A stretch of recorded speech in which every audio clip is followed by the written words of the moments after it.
All right, so let's talk about a very controversial subject here, right? What makes Monopoly, games like chess and Go, what entitles them to being a classic? Why do you think people think these games are classic? It sounds very condescending the way I'm saying this, but I swear I'm not. So let me talk about one thing first. Chaz Marler, of the Dice Tower, Pair of Dice. Yes. Pair of Dice Paradise. Yes. Which brilliant name, by the way. Yes. He did a live segment on the Dice Tower recently, and people were talking, about classics and stuff. And what was it? Why Magic should be considered classic or something like that.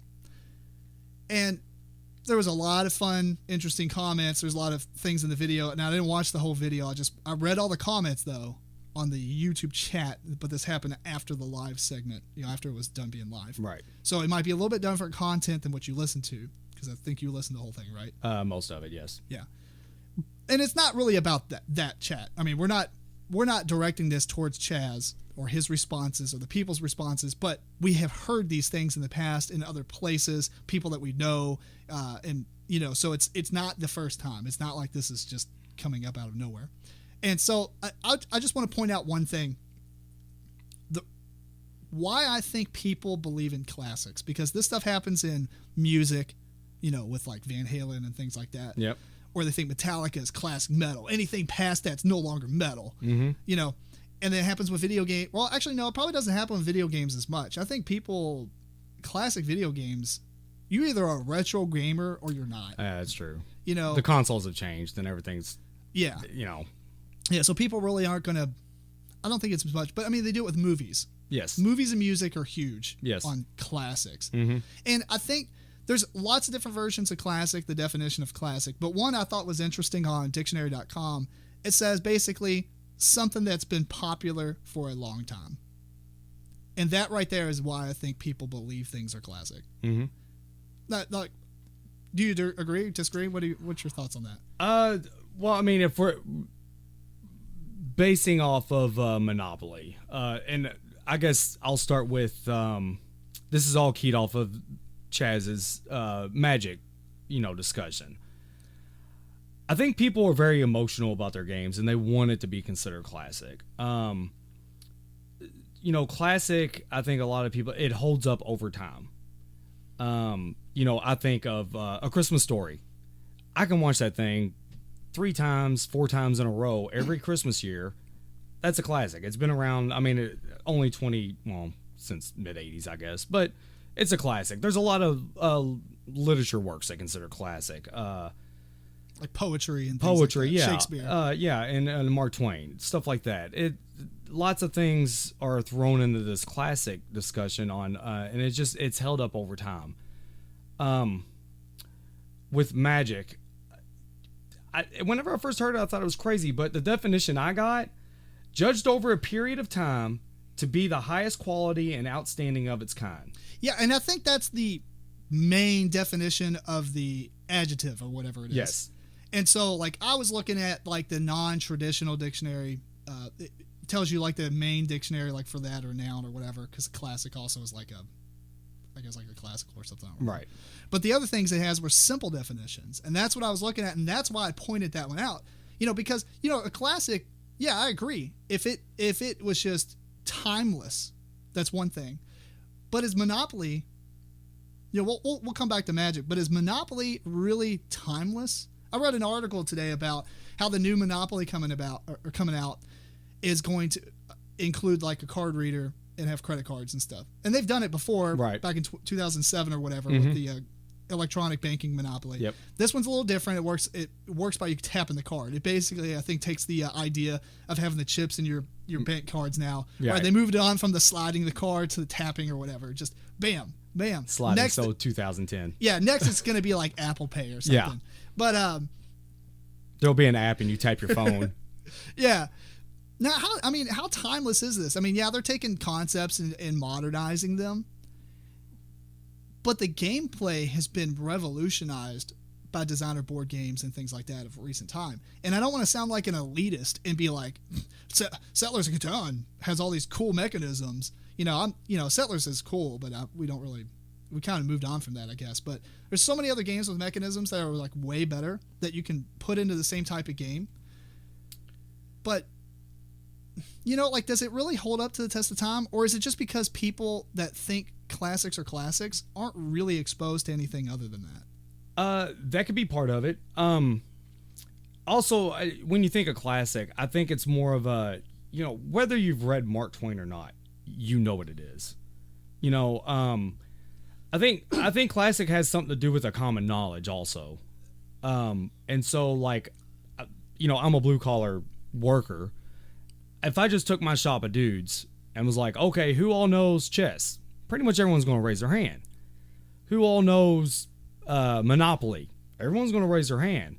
Who knows Magic? Oh, you might get 2 people say, my nephew played it. I heard that's demonic. Yeah, you know, you're not going to get near the amount of response. Now, don't get me wrong. The Magic fan base is rabid.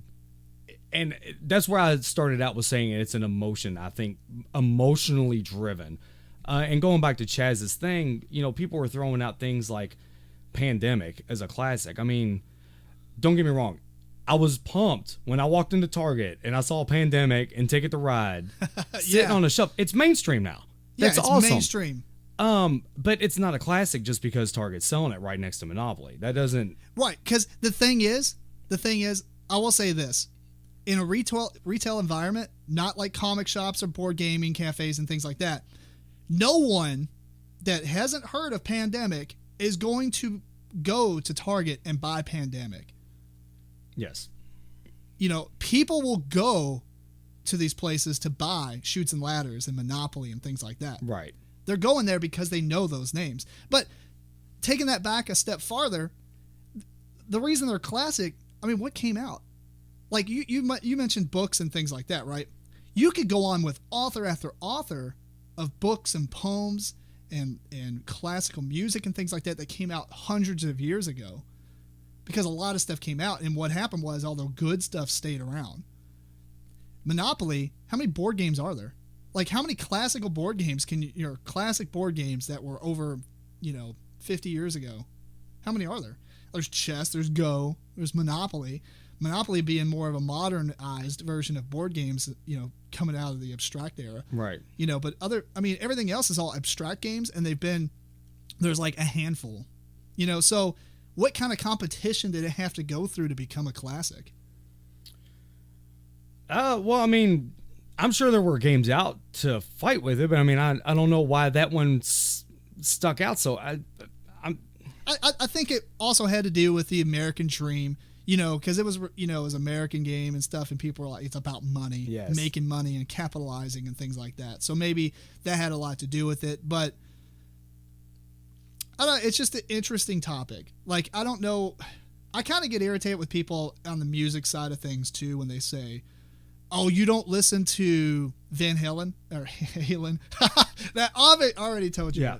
Oh man, I lost good brownie points for that one. Or like Metallica and stuff like that. I don't listen to a lot of that stuff. And for real, like, I don't really care. Did it pioneer some of the stuff I'm listening to? Yeah, but I'm not denying that. I'm not trying to say it didn't revolutionize or pioneer its way into new categories and new genres and things like that, especially like with board games, right? The thing with Monopoly, it did pioneer stuff because people were ripping it off left and right and having to move around the board on the edge and stuff and right, land on spaces randomly with die rolls, roll and move games and stuff. There's so many games spawned out of that. And then somebody was like, you know what? This really isn't that great of a mechanism. And so they came out with new stuff. Do I think if Monopoly didn't come out, would Pandemic be the first game released? No. It would probably be something very basic and very luck-based or whatever, just like, Monopoly was. It would be something that just isn't highly designed. But, I mean, I guess that's a good thing about Monopoly is it isn't highly designed. I read one of the comments on that video you were talking about where he was like, it's five different things about board games what makes them classic. I don't necessarily agree with that because, I mean, you could take a card game with playing cards, and those are considered classic, and they don't meet all those criteria and stuff. Right. I wish I had that in front of me right now so I could read those off, but I don't know. I think that people are just. I personally believe that it's classic because it's been around so long and people won't let it die. And it also because what happens if they stop making the game? Would it still be a classic? They pumped out billions of copies of this thing, but how many copies of Pandemic are in landfills? Yeah. And how many copies of Monopoly are in landfills? Right. Just because people are buying it doesn't mean it's amazing. Yeah, a lot of it's probably just the accessibility and being familiar with it. Like I said, everyone knows Monopoly. They know how to play it. It's a pretty simple game. I mean, there's nothing hard about it. You can teach it to anybody. And and I've told you that before.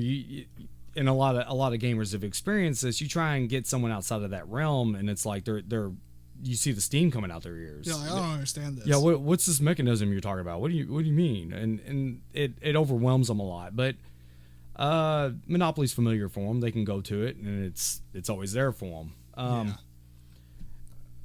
think that is the other thing too. Like especially, it's interesting because with movies, right? Well, let me go back. With games, you're right. People aren't exposed to the designer games or even just games, right? I don't want to sound like an elitist. I don't want to use that word a whole lot because I'm not, right? We play games all the time that have been released. I just did a review on Jitters. Never played it before. And you know what? I bust that game open. You roll a bunch of dice and you try to make a crossword puzzle before the timer goes out. It's very simple. It's a very basic game. It came out in the 80s, I think, and they only released it then. Is it a classic? Well, it came out in the early 80s or mid 80s or whatever. Right. Why isn't it a classic now? If they made billions of copies of it, would it have been a classic? I mean, Uno, they still make Uno, but if they stopped making Uno back in the day, would it be a classic? I prompt that question for Monopoly too, because would it be a classic if they didn't make so many copies? It's probably only. The point I was trying to make with that is, it's everywhere you go. Games that aren't produced anymore that came out in the 70s and 80s that were technically a better game or did the same thing, they're not being published anymore, so you don't see them. So people just immediately think, and this goes back to the very first thing I said, was something that's been popular for a long time. But I think the popularity has been driven by the fact that they kept it alive. I was just thinking when we were sitting here about keeping it alive. It's also why Magic, I think, is still around. Well, yeah. And also going back on my comment, don't take anything. Magic pioneered the collectible card game. No, it did. That you got to give it credit there. Yes. I mean, no doubt whatsoever. There was nothing like it when it came out, and it's still a giant. And everyone rips it off. Yes, and even with it being ripped off, it is still held up. Nothing has slayed that giant. I don't know if anything ever will. Yeah. And so, it's got some contenders with some younger crowds like Yu-Gi-Oh! And Pokemon, but different audience. They grow. They get older. And then they lose interest in Pokemon. They're not watching Pokemon anymore. Yeah, and they don't want to play it anymore. So, same thing with the, timelessness of something, classic rock. If you listen to classic rock stations anymore, they're playing Metallica and stuff from the 90s. It's because... And think about back then, like that kind of music, people really didn't like it. No. I mean, people thought it was demonic. Same thing with Magic, but... Right. And I don't know. I love, 50s doo-wop music. It used to be really easy. I think it was 103.5 here in Louisville. You could listen to it all the time. The people who grew up on that are dying off. And so, now they don't have a fan base to tune into. Exactly. So maybe you got some grandkids of them people that used to listen to it all the time. Like, oh, man, I really like Elvis because Grandma used to listen to it all the time. Or all these other people, Dion, whatever, people from that time era, they're dying out. Yeah. Monopoly's been passed on generation to generation. I don't know if it'll ever... Yeah, I read a comment about that where people were saying they pass on their Monopoly game. I don't know about that. Yeah, that might happen, but it doesn't mean it's still played. But here's how that does live on, though. My kids love Adventure Time. We got an Adventure Time Monopoly set. Right, and that's what I'm saying. Because Monopoly has flooded the market and just put itself out there,